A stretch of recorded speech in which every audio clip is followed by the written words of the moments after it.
session. We were in closed session starting at 5:30.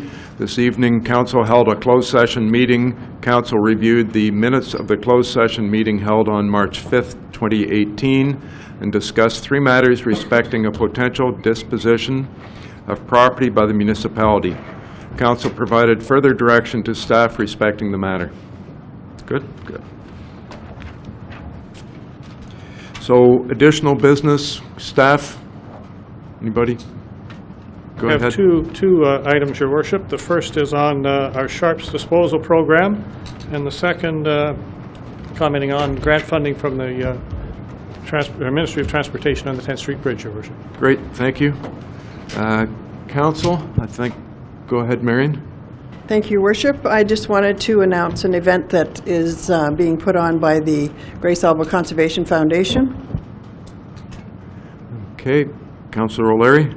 Thank you, Your Worship. I'll be talking about a local athlete. Okay. Councillor McManaman. Thank you, Your Worship. 2 items. Just wanted to update the city's undertaking a retail and commercial policy review, to talk about that for a second, and also a question to the city manager about people still running their water pipes to keep them from freezing. Thank you, Deputy Mayor Wright. I just have one that I want to talk to about a local sports team. Good, thank you. And I'll have two matters. With regard to an event coming up next weekend, negotiations, I suppose, with a mayor from a different town. Disclosure of pecuniary interest, general nature thereof, anyone? Seeing none. Confirmation of the council minutes. Is that 6A? And 6B? Moved by myself, seconded by Councillor Kepke, that the minutes of the regular council meeting held on March 5th, 2018 as printed be adopted. All in favor? That is carried. 6B. Moved by myself, seconded by Councillor Thomas, that the minutes from the council closed session meeting held on March 5th, 2018 as printed be adopted. And again, I'll call the question. All in favor? That is carried. Thank you. So we have number 7 is to move council into committee of the whole. Moved by myself, seconded by Councillor O'Leary, that City Council now move into committee of the whole to consider public meetings, deputations and presentations, public question period, matters arising from correspondence, reports of city staff, consent agenda, committee minutes, matters postponed, motions for which notice was previously given, and additional business. Good, thank you. All in favor? That is carried. So we are now in committee of the whole. I failed to point out that Councillor Dodd is unable to attend tonight, so he's not here. Starting at number 8, public meetings. We have no public meetings. Deputations and presentations. We're looking to hear from Gary Breda and Matthew Marcilla. Welcome from Braymont.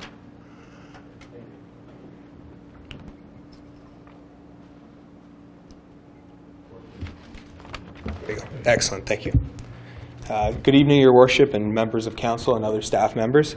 My name is Matthew Marcilla. I'm here representing Braymont Homes. We're a real estate developer with a project here in Owen Sound. We're a prominent developer across the GTA as well as parts of Southern Ontario.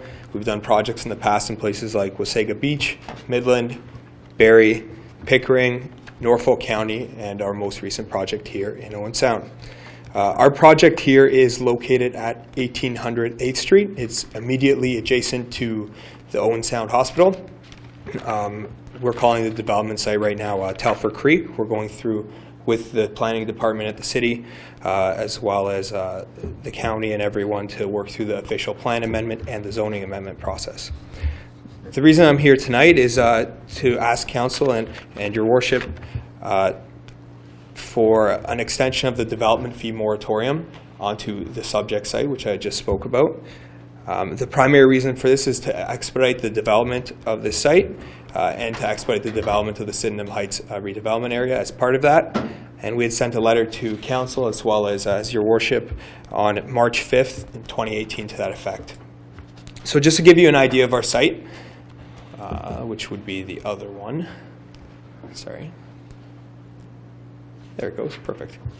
So just to give you an idea of our site, currently our site is 33.3 acres of developable land immediately adjacent to the hospital, as I had mentioned earlier. It's just to the east of it. It'll be a mixed-use development, primarily focusing on a residential plan. In total, it will be 338 units are proposed on the site.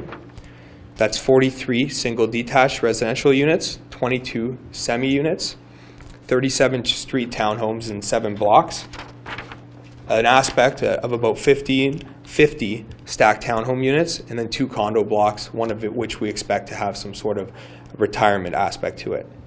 Additionally, we have 2 stormwater management ponds, 4.3 acres, and then some environmental protection land, 6.1 acres, and 2 parks planned for the area. Now, this is all with the city right now, and we're going through the official plan and the zoning process for this specific plan we've put forward.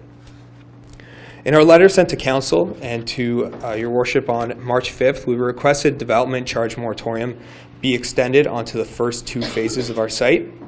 These 2 phases include a total of 165 units. In the first phase, it's 131 units, plus potentially some commercial space, depending on how the zoning and official plan goes through. In total, that's 11 detached lots, 30 townhouses, and 1 condo block, potentially for retirement use. And in the second phase, it's 13 detached single lots, 7 townhomes, and 14 semi-detached lots. We feel that to kick off these phases, it would be beneficial to have the development fee moratorium extended. The reason for that is if you look at our site plan, there's a large trunk. Can I switch this? To the next size. There's a large sanitary trunk as well as road that goes through the middle of our property, and this is quite expensive to bring through our property.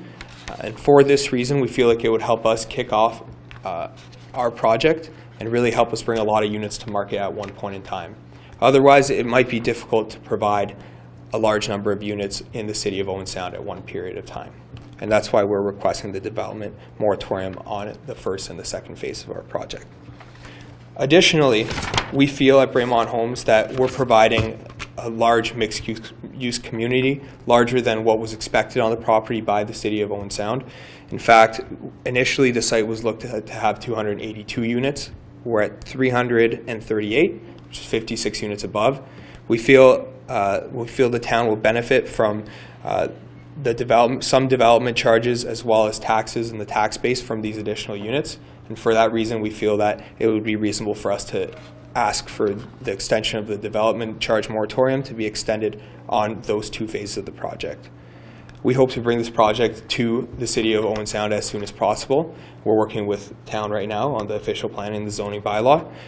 Don't expect any big hiccups on that front, so as soon as we're ready to go, we'd love to work with the city to make this happen. And we feel that the extension of the development charge moratorium would be helpful in this. Thank you. If your worship or anyone in council or anyone from staff has questions, I'm more than happy to help. Yes. Councillor Lemon? Well, my first question is, this is going to take you several years to construct all these units. Of course, yeah. So how many years roughly are you asking for the exemption for? We're likely, I think in terms of zoning, we're likely looking at sometime next year to have our zoning in place, and then probably another year. Probably it's about a 5-year extension, I would say, for the first 2 phases of the project. The large part of the work is from that sanitary trunk I mentioned, and that's going to connect the Smart Centers property to our north to 8th Street to the south. And once that's in, it's fairly easy. We'll service the rest as we go on, but really it's helping us start that first phase of the project. Thank you. No problem. Thank you. I'm not seeing any other questions. Oh, we do have a question. Sorry. Go ahead. Thank you very much. Thank you for presenting tonight. I just have one question. In your letter, it says that you have developed in Vaughan, Mississauga, Pickering, Wasaga Beach, and Barrie. Correct. And have you paid development charges in those areas? Depending on the project, we've been exempt and we've paid Yes. development charges. Thank Now, you. our development charge, the moratorium fee that we're requesting is just on the citywide development charge. We are not asking to be exempt from the Sydenham Heights development area sanitary sewer extension charge. We're expecting to pay that in full. Okay, thank you. It's an important piece of information. Thank you. If you want to have a seat, we'll go through a couple of things, and then we'll try and get there's a report here at 12C, and we'll move it up so we can discuss it and hear the staff report on it before you leave. So thank you very much for your presentation. Perfect. Thank you. It's number 10, public question period. Is there anyone that has a public question? Mr. Reed, welcome. Thank you, Your Worship. I had a question about a bylaw that's coming forward tonight, the yard maintenance bylaw. There's the penalty on this bylaw is $300, I believe they're suggesting.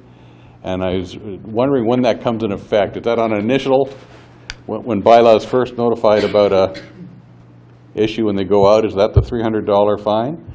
Or is it after the property owner has not come into compliance within the required time? Ms. Bloomfield, you have the answer? Through your worship, the $300 fine, if it's approved, would be at the discretion of the officer, and generally, for the first time offense, they may not use the fine, but it would be available once it has been approved, the $300 fine. Does that answer your question, or? Yeah, and I just had one follow-up question about the bylaws there.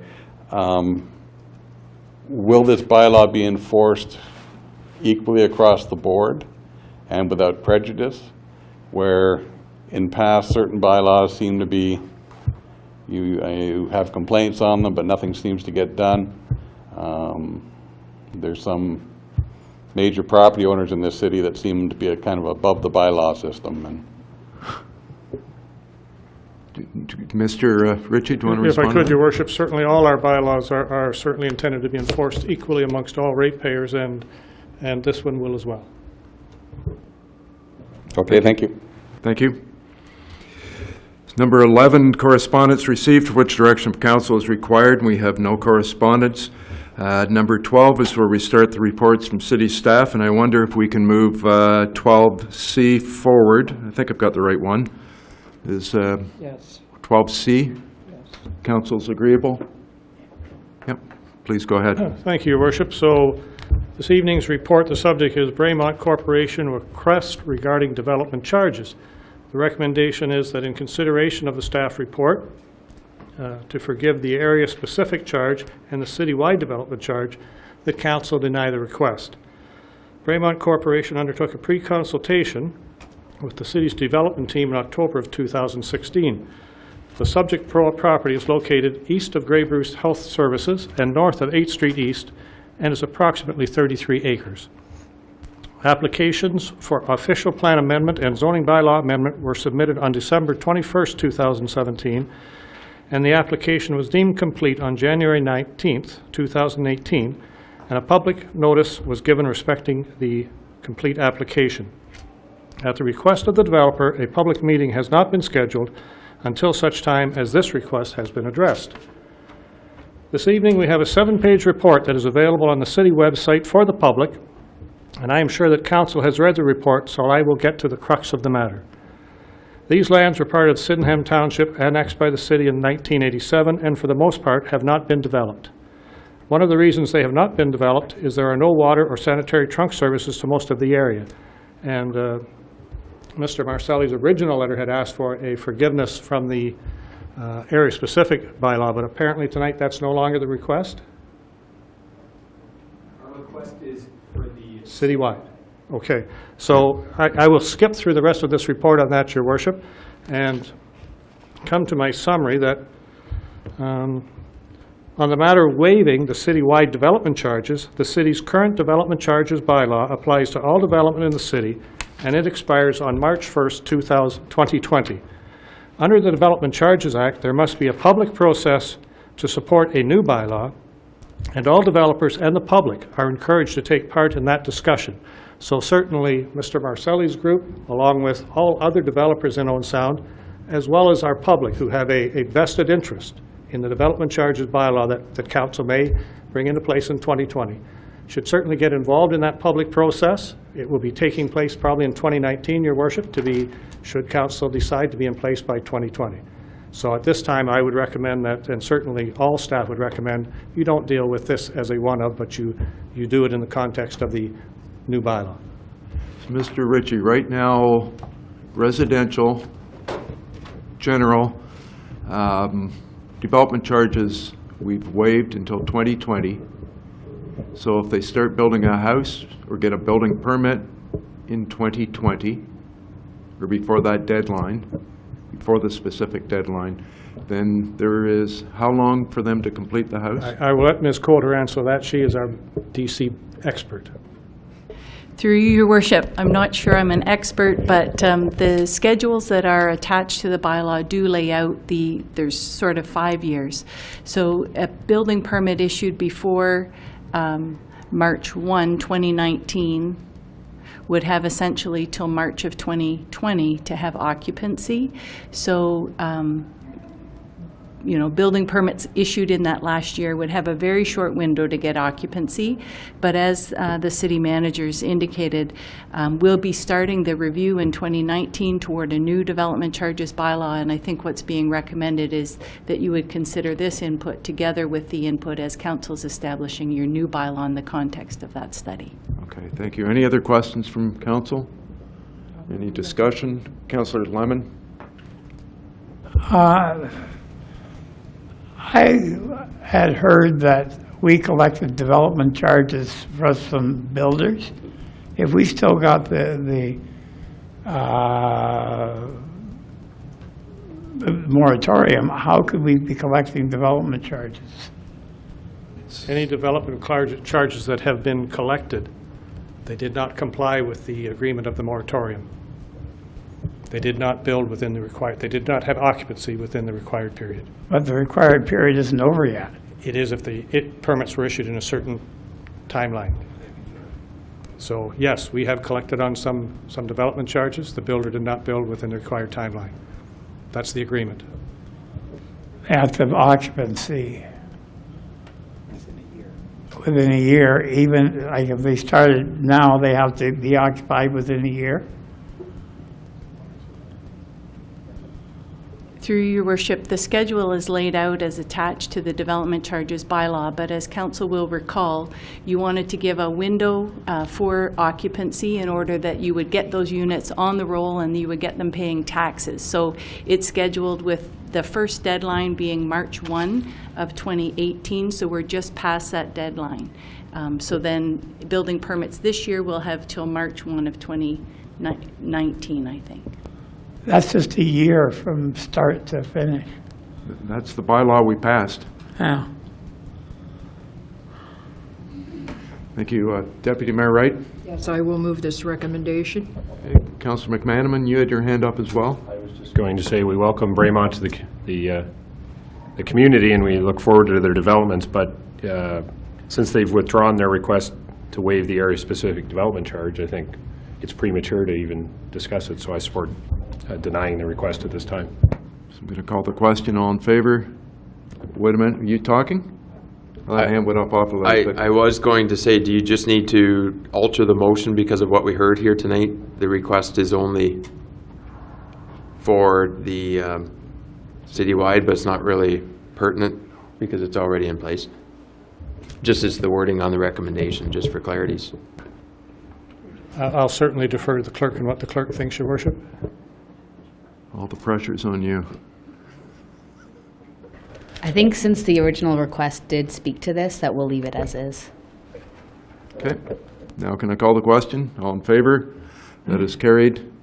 So I think what the message is as we move down the road, the opportunities are still open. There hasn't been a decision made regarding the general development charges across the whole city, and the council at the time will look at it at that time. Thank you very much. Thanks for coming. So we can go back to, cross that out. Go back to 12A, which is, I think, a report from Ms. Coulter. Here to appointment of staff. Thank you, Your Worship. Under the Building Code Act, it does require municipalities to undertake enforcement of the Ontario Building Code, and in doing so, municipalities are required to appoint by bylaw a CBO as well as inspectors. Mr. Brian Green is in the audience tonight, and certainly thanks to him as acting on an interim basis as our CBO over the last several months.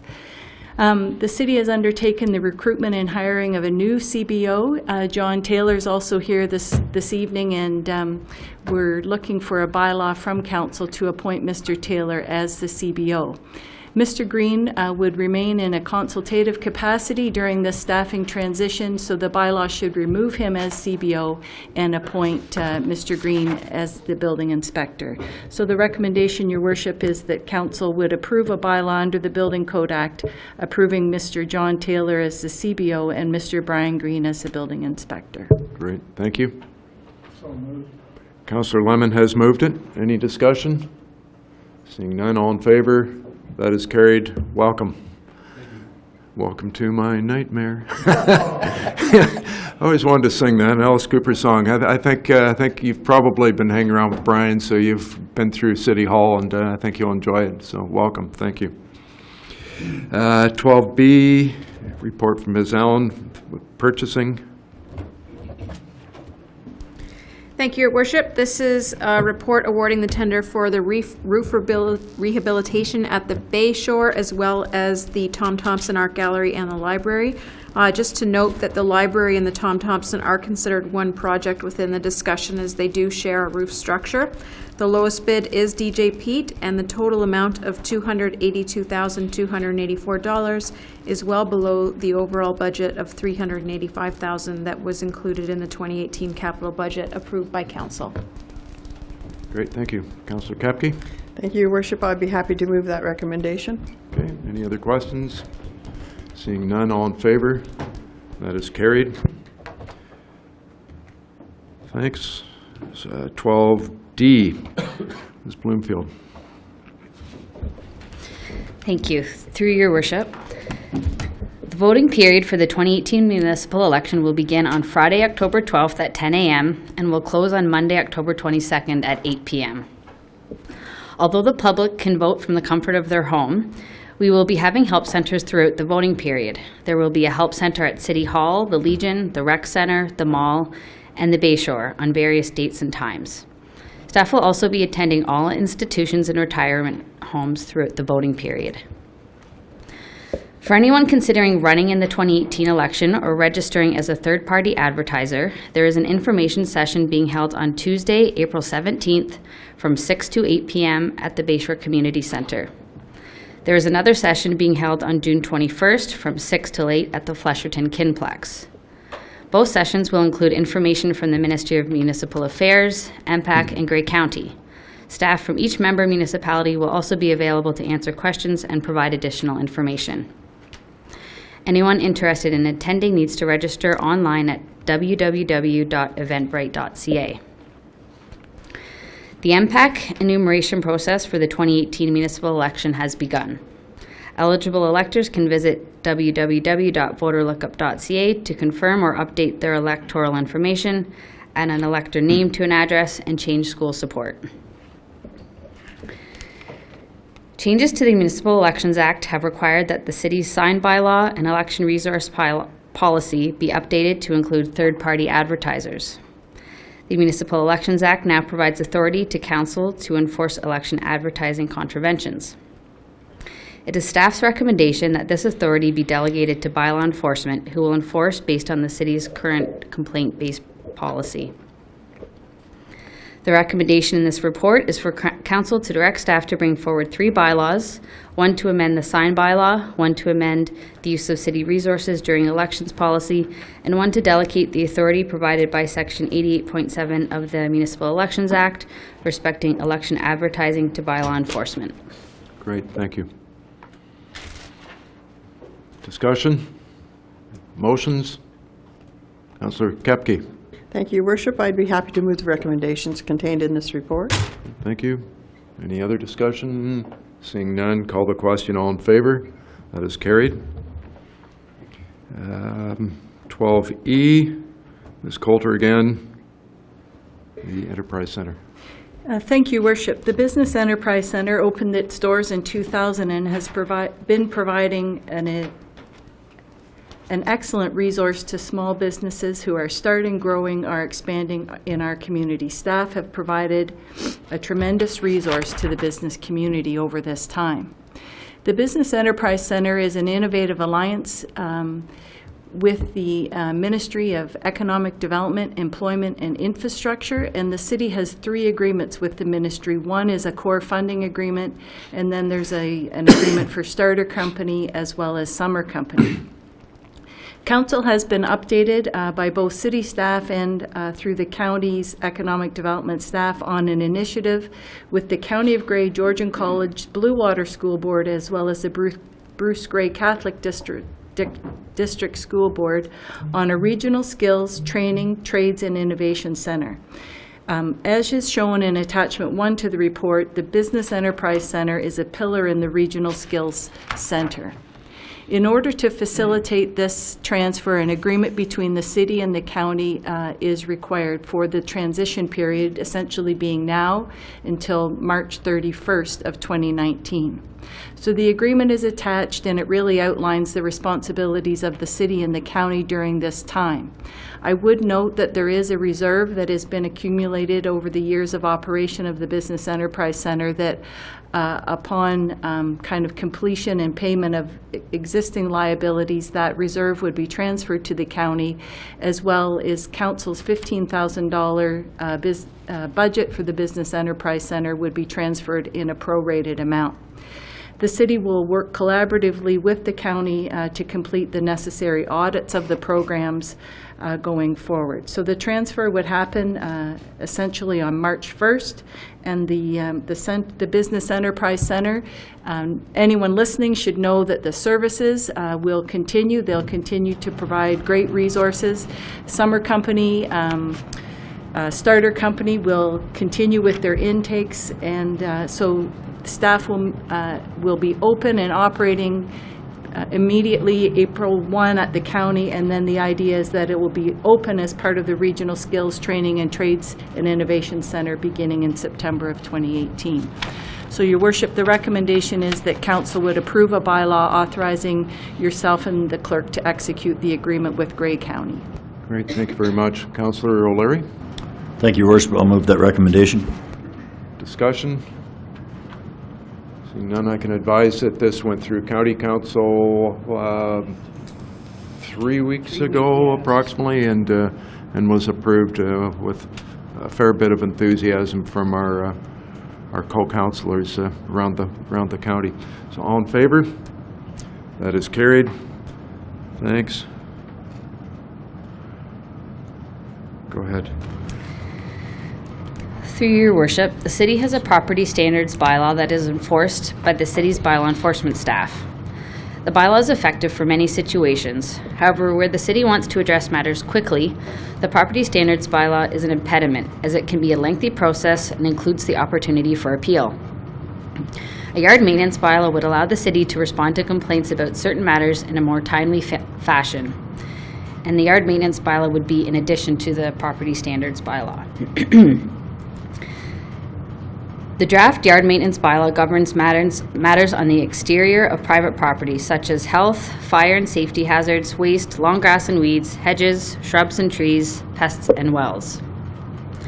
In practice, bylaw enforcement would issue a work order to a property owner or occupant. The work order would identify a deadline for compliance set by bylaw enforcement based on the nature of the contravention. If compliance is not achieved in the time provided, the city can then undertake the work necessary to bring the property into compliance. All costs would be added to the tax roll for the property. In addition to the cleanup costs, bylaw officers will also have the ability to issue tickets for contraventions of the bylaw. The draft yard maintenance bylaw states that a work order is notice requiring compliance for the entire calendar year. So if complaints continue to be received about a property that has already been provided notice, the city can bring the property into compliance without further notice. Staff are recommending that the city's fees and charges bylaw be amended to add the administration of property cleanup fee for the property standards bylaw and the yard maintenance bylaw. The suggested fee is 15% of the total expenses incurred by the city in bringing the property into compliance, with a $100 minimum. This will ensure that the fee is reflective of the cost of the work completed, and the minimum will ensure that basic costs are covered.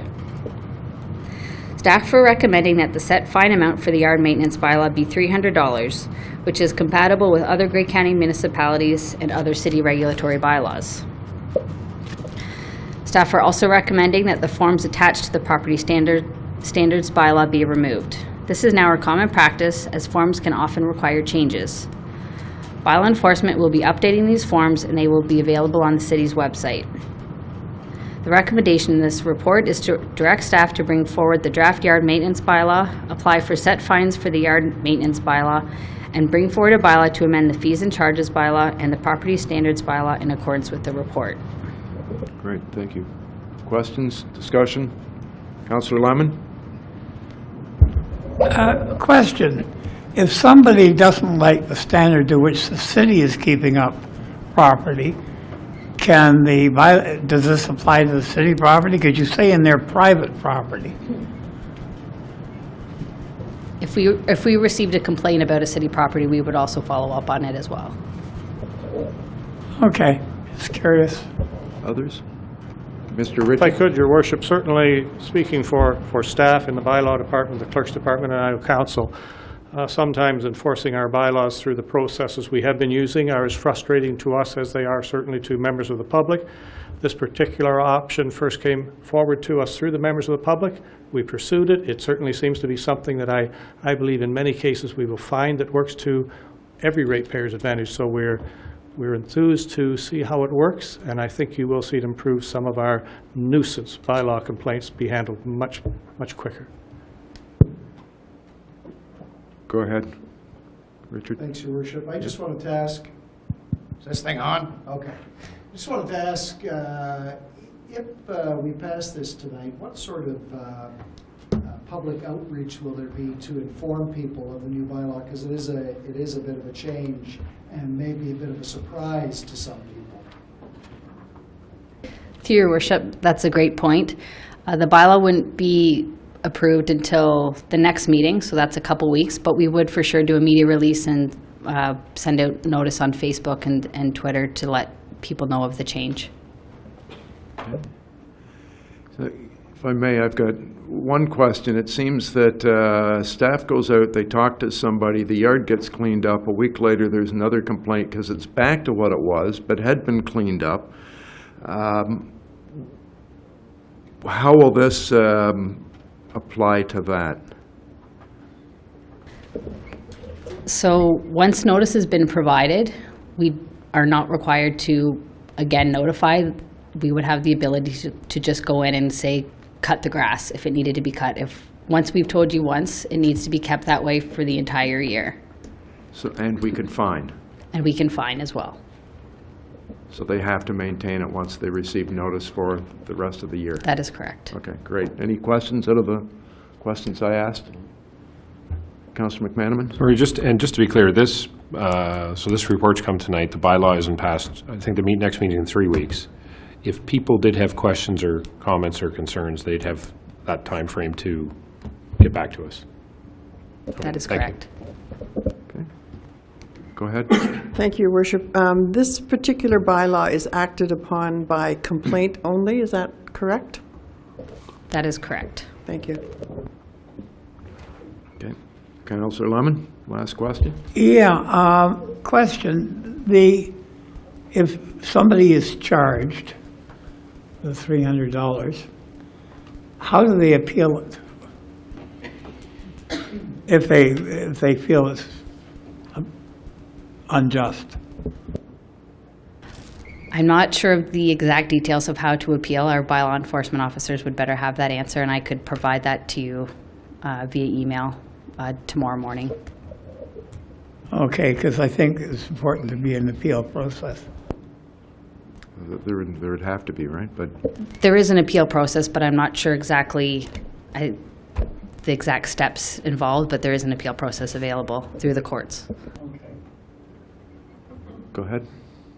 I'll move the recommendation. I know neighboring municipalities recently implemented a very similar one, and they're starting to try to clean up some of the properties that they get continual complaints on. So I think it's worth trying it this time, so I'll move the recommendation there. Great, thank you. Any further discussion? All in favor? That is carried. Thanks, Brianna. 12G, Harrison Park Road reconstruction. Is that Miss Allen? Thank you, Your Worship. This is to award construction tender for the Harrison Park Entrance Road to RF King, the lowest bid. As the lowest bid did come in under budget approved by council, there is an additional recommendation asking council to approve issuing a change order to complete the Freedom Trail in conjunction with the road reconstruction. This is the trail segment from the park entrance via Rainbow Bridge and the Black History Cairn to the existing paved trail near the south side of the island. Great, thank you. Councilor Gregg? Well, it's nice to see the road work coming in under budget. I'd like to move this recommendation, but only part one, and I'd make a subsequent motion regarding the unused budget at this time, but I won't speak to that first, and maybe just move the part one for approval. To award the above noted to RF King Holdings Limited, the lowest compliant bid received at $405,949.75. Okay, so holding 2, 3, and 4, just one. Yeah. Good. Discussion? Seeing none, all in favor? That is carried. Go ahead. Thank you, Mayor Body. I have a concern with, the unused budget is great to hear, and I'm as familiar with that part of the trail as anyone, and an avid user of it. There's positives and negatives, I guess, from both sides on this. In fact, I reached out to a fellow who used to live in Owen Sound, who's visually impaired, now lives in Chatham. His wife had a job, I think, at Grey Roots, is what brought them here. And he's a very good athlete, runner, and I asked his input on it. It's mixed. He's somebody that right now training for a marathon who recently sprained his ankle because of a pothole. As a visually impaired person, his preference is actually hard-packed dirt, unless it's asphalt that you can maintain 100%. And there's different areas where it's very difficult and challenging to maintain some of this infrastructure 100%. I think it's an excellent trail as it is now. It's integrated with nature. I think it was even our deputy fire chief in the winter I saw flying across skiing over it. And if we go to asphalt, we lose some of those seasonal uses of it. I would rather see that unused allocation. You could always send it back to the taxpayer, but in this case, we know the biggest job, the biggest challenge in front of this council within the next 3 years is replacement of the 10th Street Bridge. So I would make a motion to put the unused budget to a reserve for the 10th Street Bridge at this time. Okay. Further discussion? Councilor McManaman? Thank you, Worship. This item was discussed extensively at the last Accessibility Advisory Committee meeting. And this particular item, the reconstruction of the road was brought forward, as all site plans are, to the Accessibility Committee. The concern was raised from the committee members, some visually impaired members, as well as people with physical issues, about access to Harrison Park. The road as it currently is, or will be reconstructed, will not have sidewalks, will not have any trails for people to walk along. So the only way someone not in a vehicle will be along this trail that we're just discussing right now. It was and we did discuss that, with a multi-use trail, there's lots of different pros and cons to whether it should be stone dust or asphalt or concrete, and that's not the suggestion here, but and which one would be best. I think it's fair to say the committee felt very strongly that Harrison Park wasn't completely accessible now with that roadway, and that for somebody with varying degrees of issues, that we needed to improve the accessibility to the park. Mind you, this would only get you to the bridge, over the bridge. I mean, depends on budget, of course, but at least it was felt that would get you into the park. Part of the proposal also did talk about a sidewalk link. Anyone who's familiar with that, the sidewalk sort of ends right at the road, right at the entrance, and then there's nowhere to go. Part of this proposal, the roadway reconstruction, will funnel people, build a sidewalk and funnel them to this trail. So that's certainly a huge improvement. I think no matter what we do, that's a huge improvement for people not in vehicles. But I guess counterpoint to the discussion we've just, Councillor Gregg's comments, I think the Accessibility Committee felt very strongly that paving this, if at all possible, was a very good step in the right direction for people with mobility issues or sight issues. So I don't necessarily disagree with your comments about budget. I'm just, I guess, giving the other side. That was the view of the committee, and I believe that's why it was brought forward this way by staff, as they were part of those discussions with the committee. Okay, I'm going to go to Ms. Coulter and may have some information. Thank you, Worship. Just in addition to the comments raised by Councillor McManaman, and the design was presented at Accessibility, you may be wondering, why did you decide a major entrance road into the park without a pedestrian area, either bike lanes or a walking path for pedestrians? And Harrison Park is a designated cultural heritage landscape. So a number of years ago, there was a report with some design parameters as we started to look at the reconstruction of the road and addressing the drainage issues. And the goal was really not to change the charm of the road and make it a lot wider by adding those pedestrian areas within the roadway or the access, but to keep the pedestrians separated from the vehicular traffic and add this link. So there's a bus stop right at the bottom of the Cemetery Hill. There would be a sidewalk link. And then by paving the pedestrian area and correcting some of the drainage issues along there, we almost have a continuous ribbon of hard surface that would provide a real accessible space for people with disabilities, but also parents with strollers and people with walkers and that sort of thing, a real spine of accessibility into the park. Thank you. Other discussion? Councillor Lemon? I was also at that accessibility meeting, and from my experience, if you're walking with a walker, a rollator, or in a wheelchair, you need a really flat surface, because the wheelchairs have very small tires in terms of width, and they don't do very well on dirt trails. If there's a spot of rain, all of a sudden you're in trouble. And I know from experience after I had a fall with a walker, walking on soil is very precarious if there's not a huge amount of maintenance done to it. And the problem is, with a dirt trail, you're going to have to be doing maintenance all the time. I will vote against the motion. I think the intent of it is very honorable. We need to save money for the 10th Street Bridge. But on the other hand, this is an opportunity, without exceeding our budget, to do something which has been discussed for quite a few years. Thank you. Councillor Thomas? To sound like a broken record, it's a great idea, but I can't support it either.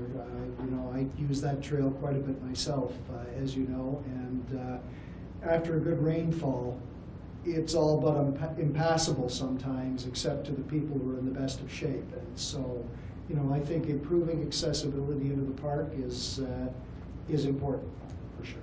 Okay. Others? No. Others? Any other discussion? Okay, I'll call the question. So everyone understands the motion? Okay, all in favor? There's one opposed, so that is defeated. Motion? Go ahead. I would move items 2, 3, and 4 on that report. So, okay, bringing them back in. Any discussion on that? Seeing none, all in favor? And opposed? You can oppose it. Okay, so that is carried. Thanks. I think this is you, isn't it? Public appointment of Corporate Services Committee. Thank you, Your Worship. The report before Council this evening is recommending an amendment to the Board and Committee bylaw to bring forward a member of the public to fill the last remaining vacancy on city committees, which is the Corporate Services Committee. City Council, having reviewed her application, an approval this evening would appoint Ms. Tara Saab, to the Corporate Services Committee for a term ending January 31st, 2019, effective immediately. Thank you. Councillor Gregg? I'd move the recommendation. Discussion? Seeing none, all in favor? That is carried. Thank you. So I think we hit all of 12, didn't we? We did. We did 12. Oh, no, we didn't. See, I crossed it out a little too quickly. Deputy Mayor Wright, what's going on at the county? Thank you. Just a couple of things I want to report on. The first is that our paramedic services in Owen Sound are in very great shape. We had a report that has to be done according to government, that the times of the appearance in ambulances, after you have a call, they have to be made in certain times. Within the city, the calls are in 99.3% are within 6 minutes. So we're in pretty good shape. If anyone needs an ambulance, that they're right there. And now the Grey County official plan is going on right now, and the final meeting is coming up next Tuesday evening, March 27th. At 6:30 at the county building.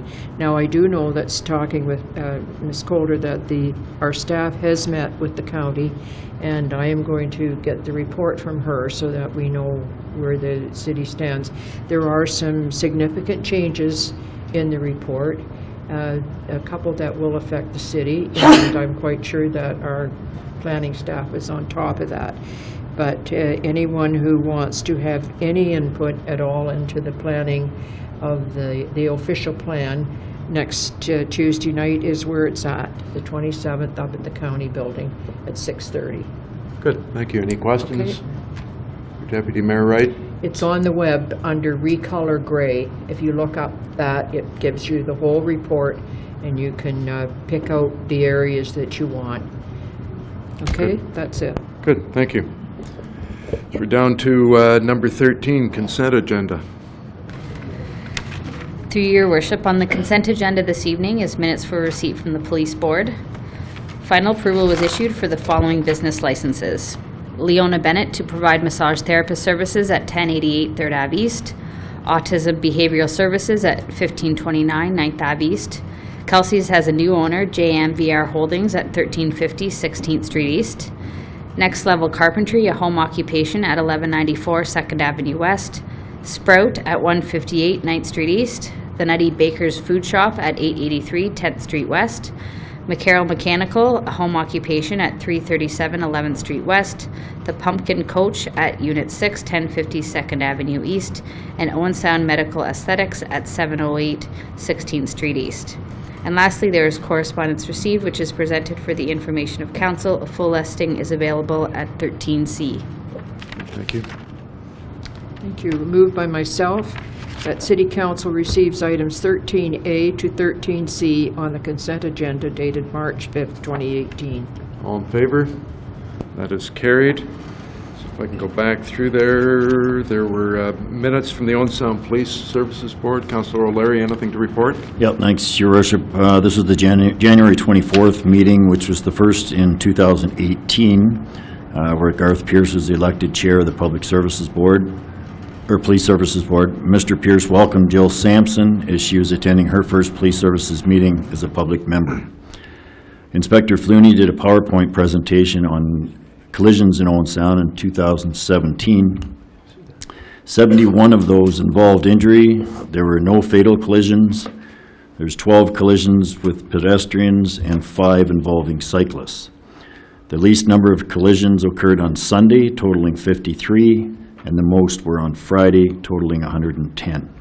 Surprisingly, the highest number of collisions happened during dry conditions at 269. The road program, ride check program checked 307 drivers with no impaired driving charges. The financials for 2017 were completed, and we finished the year with a surplus of $110,000. And on each Friday during 2017, the police service initiated Dress Down Friday, which allowed civilian members to dress down for a day in exchange for a toonie. This raised a total of $1,100 and was donated to the Canadian Mental Health Association, Grey Bruce.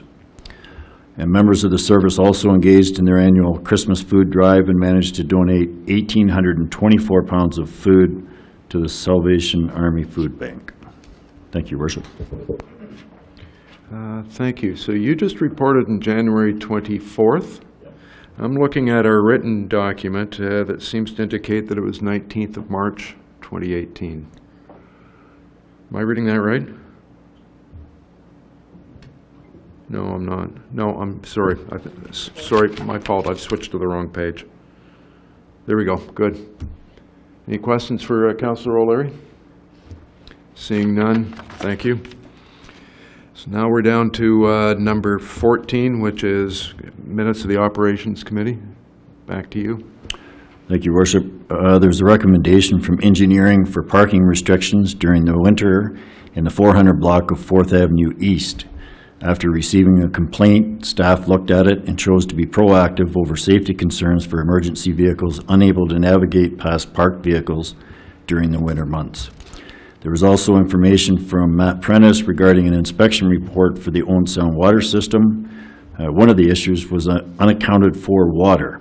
That will be addressed in 2018 with routine leak detection program, which is done every 3 years. And we had the public meeting for the Downtown River Precinct, which was well attended. There's a lot of people there. I thought it was a great format too. It was a good opportunity for people to ask questions. After Pam Coulter's presentation, she took a few questions from the audience, as well as everyone was allowed to go around to each different station where there was a staff member or engineer to ask specific questions about different areas, and certainly a good opportunity for people to ask questions and get answers. And I would just ask the Director of Community Services if she could just give us an update on the Downtown River Precinct. Go ahead. Sure. Through you, Your Worship, this process, as I mentioned on Wednesday night, did begin in 2012 when Council had engaged Northwood and Associates to create this concept plan, really to create an inclusive people space in the downtown. Based on sort of the public vision from meetings in October and November of 2012, Council approved a plan early in January of 2013.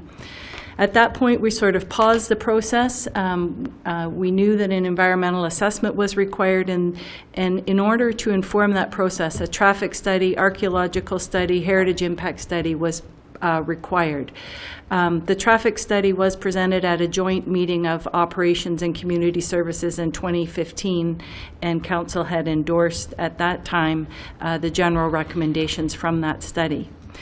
The environmental assessment process required a public information center, and we had that this past September of 2017, hosted through Operation Committee. We did receive a number of inputs at that time. The goal of the meeting this past Wednesday was to really take that public input from September, looking at the public comments that had been received, and then work through each of those comments and make a presentation back to committee, and most importantly, the public. Last week at the meeting, there was a form that was available. There's some contact information on the form. Feedback is acceptable until April 3rd. So hard copies of that form are available at City Hall. There is a great web page set up for Downtown River Precinct. That form, Sean, is on our website, and so you can get it there if you can access it with your computer. From here, we'll come back to Operations Committee, so we'll consider the input not only that we received in September, but again, the input that we've received through the second public meeting. Will come back to Operations Committee either April 10th or at their May meeting, depending on the input. We want to consider all the input, and then at that point, there would be a recommendation to committee on the preferred alternative. We would use the rest of 18 to, depending on the recommendation, to do final design with our hope to do construction in 2019. Thanks, Pam. And with that, Your Worship, I would move approval of those minutes. Okay, any questions for Councillor O'Leary or anyone? Councillor McManaman? So I just want to reiterate, sorry about the River Please. Precinct. We're receiving comments till did you say April 3rd? And then all of those comments will be distilled, taken back through the committee process, pros, cons, yes, no, and then the committee would make a recommendation from that point that would come to council at some point after. Okay, I think it's important to note that this has been going on for, this idea has been out there for a number of years. There's been lots and lots of public input, and that's not done yet. There's still an opportunity for people to come forward. So that's great. Thank you. Go ahead. And if I could add to that, perhaps through to Kate, how much have we put away for this project in the budget? How much have we put away for the River Precinct? Yeah. This year, we have about $600,000 coming in for that project, but OCIF funding is a multi-year program, and it does increase incrementally each year. So we do anticipate that using OCIF funding, we would be able to fully fund this project over the next 2 or 3 phases, depending on where council but I mean, decides to go. we have been planning the financial progress of this all along. Absolutely, it's fully Yes, funded. thank you. Thank you. Further discussion? Seeing none, all in favor? That is carried. Thanks. Matters postponed. We have no matters that are postponed. Motions from which previous notice was previously given. We have none. Discussion of additional business. Mr. Ritchie? Thank you, Your Worship. I'd just like the public to rest assured that the city does have a plan for dealing with sharps in the city premises and boundaries. Certainly, our staff have been trained and are equipped to pick up sharps, which for many I would describe as discarded needles. And if you call our Owen Sound Public Works Department at 376-4274, between the hours of 7:30 and 4:30, we will arrange to have someone from staff go and pick up those needles and dispose of them safely. If you contact Owen Sound Police Services at 376-1234 between the hours of 4:30 and 7:30 a.m., so the rest of the day, they as well will arrange to have them picked up and disposed of. Council approved us putting a sharps disposal unit in the public washrooms at the farmers market, so I certainly encourage everyone who has sharps and wishes to dispose of them to use that facility. Jeff Flooney from Owen Sound Police Services and myself will be meeting with the Grey Bruce Health Unit later this week to come up with perhaps an even more coordinated plan for how we can all deal with this in our community. And I believe the Health Unit would like to use that perhaps to coordinate how they respond in the rest of Grey and Bruce counties. So something that came to our attention, and Council has certainly approved us coming up with this procedure, Your Worship. Good. Thank you. Go ahead. Yeah, I'm assuming Public Works is Monday to Friday. If they call that number, we will arrange to have them picked up at our earliest convenience with on-call staff if we need to, Your Worship. But the police would be on the weekend as well. Part of our meeting with Police Services and the Grey Bruce Health Unit is to coordinate in the most efficient manner for all parties to get these picked up 24/7, Your Worship. So the police perhaps could do the weekends, because it does occur on weekends as well. The second piece of business, Your Worship, certainly this letter came to yourself. It was from Catherine McGarry, Minister of the Ministry of Transportation. I am pleased to advise you that the City of Owen Sound has been selected for funding through the Ministry of Transportation's 2018-19 Connecting Links program.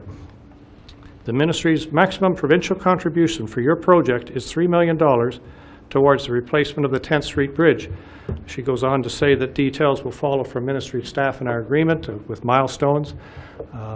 Mr. Webb, Mr. Paquette, and myself met with GM Blue Plan last week to expedite the completion of our environmental assessment on the 10th Street Bridge and begin perhaps the design phase following that and council's approval of that plan. So we are expediting that project. Tremendous news.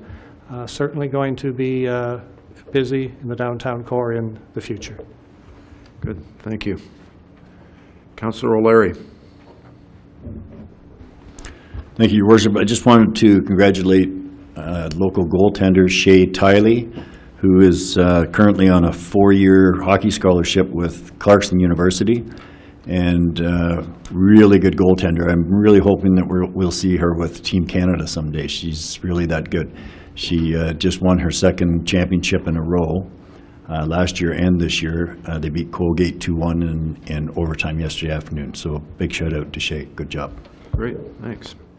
Councillor Kepke. Thank you, Worship. The Grace Alba Conservation Foundation are now conducting their 3rd annual Earth Film Festival. It's going to take place on April the 19th at the Roxy, and there are 2 feature films. One is Canoe, Icon of the North, and it's stories told by legends of Canada's paddling community and explore the idea of canoe as part of the Canadian culture.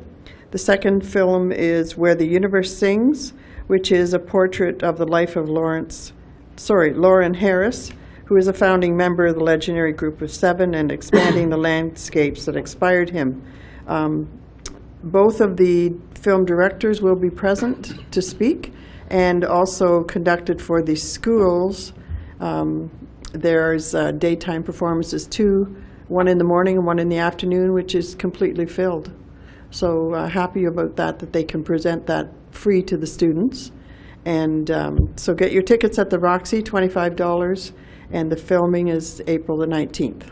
Good, thank you. Councillor McManaman. Thank you, Your Worship. Thank you, Your Worship. Just a quick question to the city manager. I was approached last week, I guess. There's still properties that are required to run water, that are still running water, even with well, it's gotten a little cooler today, but the last week or two it's been warm. So I just wanted to confirm that water advisory or water, no, not advisory, run water. Thank you. Through Your Worship, certainly Mr. Prentice advises me that even though the snow is gone, that maybe compounds the problem of no insulation. So those who have been advised to run water, please continue to do so, and we will announce it when you can, but it certainly won't be over the foreseeable coming days. It's supposed to remain cool, but certainly if you were advised to run water, continue to do so until further notice. Thank you. And my other comment, Your Worship, the city's undertaking a retail and commercial policy review in response to our changing retail environment and the upcoming 5-year review of our city's official plan to ensure the policies of that official plan are accurate and up to date with respect to commercial and retail properties and discover any new trends or any new goals. The city is committed to in particular supporting the vibrancy of our downtown. As everyone knows, a public working session will be happening this Wednesday, March 21st, starting at 7 o'clock at the Bay Shore. For all stakeholders and members of the public who have an interest in our retail or commercial policies, they are invited to attend. Again, this Wednesday, March 21st at 7 p.m. at the Bay Shore. Great, thank you very much. Deputy Mayor Wright. Move the committee of the whole rise and report. Oh, I'm still on other business. You're going to talk about hockey? About that, my apologies. I was looking at the beautiful sunset, which is still going on at 10 minutes after 8, and it's lovely out that window, so it caught my attention. I just want to congratulate the Attack on making the playoffs in 4th place, and to remind everyone that playoffs start on Thursday, and I know that this council is very supportive of the team, and we wish them all the very best and hope that the playoff run is long, and the longer it is, the more lucrative it is for us, and more fun for the city and community. So good luck. Great. I've got 2 quick things. One is the Polar Plunge is this Saturday, March 24th, here at the Bay Shore in the morning. So you can come and see some crazy people jump into the water. I won't be one of them this year. I've chickened out. I'm hoping to hold the towels for somebody else and encourage them on, but it's a good fundraiser for Special Olympics, et cetera. I'm looking at the list here, and there's a lot of people there that have signed up. Last year I was with the Dockers. This year they're, of course, the 808 team in memory of Bob Wallace, who was so strong in this fundraiser each year, and so it'll be a good event to remember him and all the work that he did in our community. So here at the Bay Shore on Saturday morning, the 24th. The other matter is that I've got a telephone call set up tomorrow at noon hour with Mayor Matt Brown of London. There's some team in London called the Knights that he seems to be cheering for, and I really don't understand it. So we'll be playing the Knights, of course, in the first round of playoffs, so I'll be making a little wager with him. I met him last summer, so it'll be fun. So that's set up for noon hour, and I'll report on it after what the arrangement is. So that's my matters. So, flipping way back over. So now we're at 18, motion. Are you ready? Yeah, I'm ready. Okay, Are I'm you- ready too now. You should push your button if you're ready then. Move that the committee rise and report. It was easy. All in favor? That's carried. Thanks. Moved by myself, seconded by Councillor Gregg, that the action taken in Committee of the Whole in considering public meetings, deputations, and presentations, public question period, matters arising from correspondence, reports of city staff, consent agenda, committee minutes, matters postponed, motions for which notice was previously given, and additional business be confirmed by this council. Great, and all in favor? That's carried. Notices of motion. No one's giving any notices. Good. Bylaws. Through your worship, the bylaws listed for approval on tonight's agenda include the confirmatory bylaw, a bylaw to appoint an integrity commissioner and execute the professional services agreement, a bylaw to appoint a chief building official, inspector, and special parking enforcement officer,